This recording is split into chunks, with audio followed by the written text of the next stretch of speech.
Le Premier ministre du Canada, Justin Trudeau, annonce un nouveau plan sur l'immigration en réduisant de plus de 21% le quota des résidents permanents souhaitant s'installer au Canada dans les prochaines années.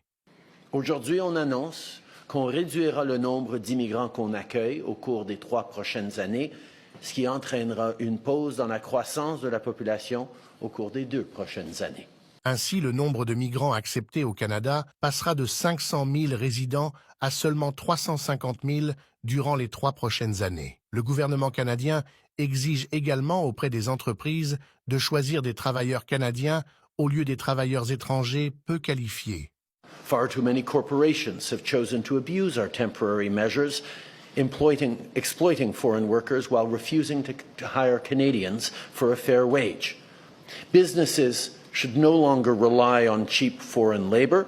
My message to them is that there is no better time to hire and invest in Canadian workers. Les étudiants internationaux sont également visés avec une restriction sur les permis de travail à la fin de leurs études.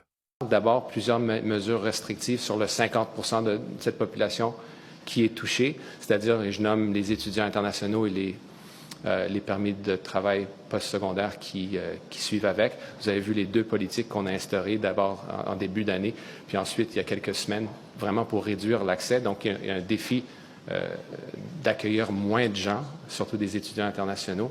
Cette nouvelle mesure contre l'immigration s'ajoute à celle déjà mise en place à la rentrée qui visait seulement les travailleurs temporaires. Le Canada va plus loin en réduisant même le nombre de résidents permanents auprès des métiers les plus qualifiés. Ces décisions s'expliquent par la crise économique qui touche le Canada. La forte hausse de l'immigration a fait augmenter le chômage, mais également mis sous pression le secteur immobilier qui n'est pas capable de répondre à la demande, sans parler des services de santé et d'éducation qui sont complètement débordés.